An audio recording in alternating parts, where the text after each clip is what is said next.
சென்னையிலேயே பிறந்து வளர்ந்து பீச்சுக்கு வந்து எப்போ சென்னை போனாலும் போயிட்டு இந்த மீனவன் உணவகத்தை பார்க்கும்போதுல என்னடா இவ்வளோ க்ரௌடாக இருக்குது அப்படி இந்த இடத்துல என்னதான்டா இருக்குது, அதுவும் மக்கள் செல்வம் விஜய் சேதுபதியிலே போய் சாப்பிட்ருக்காரு, அப்படி என்னதான் டேஸ்ட் இருக்குது போகணும்னு நினைப்பேன். பட் என்னவோ போக முடியாது. இந்த வாட்டி சென்னை போகும்போது கண்டிப்பாக ட்ரை பண்ணி ஆகணும் அப்படின்னு இந்த கடைக்கு போயாச்சு.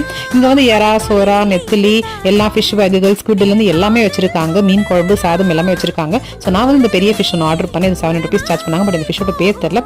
அதுக்கப்புறம் வந்து எறா ட்ரை பண்ணேன். அதுக்கப்புறம் சொரா புட்டு ட்ரை பண்ணேன். சொரா புட்டு ரொம்ப வருஷம் கழிச்சு ட்ரை பண்ணேன், ரொம்பவே நல்லா இருந்துச்சு.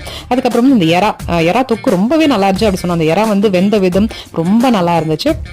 அதுக்கப்புறம் கொஞ்சோண்டு சாதம் வாங்கி மீன் குழம்பு டேஸ்ட் பண்ணோம். சூப்பராக இருந்துச்சு மீன் குழம்பு. நம்ம வீட்டில் பண்ண மாதிரி இல்லை, பட் ரொம்ப நல்லா இருந்துச்சு. ஸோ இங்கே நிறைய செலிபிரிட்டிஸ் வந்திருக்காங்க. இங்கே நிறைய செலிபிரிட்டியோட ஃபோட்டோ வச்சிருக்காங்க.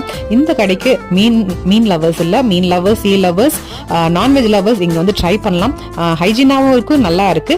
நீங்களும் வந்து ட்ரை பண்ணிட்டு எப்படி இருந்துச்சுன்னு கமெண்ட் செக்ஷன் சொல்லுங்க. ஆல்ரெடி போனவங்க எப்படி இருந்துச்சுன்னு கமெண்ட் செக்ஷன் சொல்லுங்க.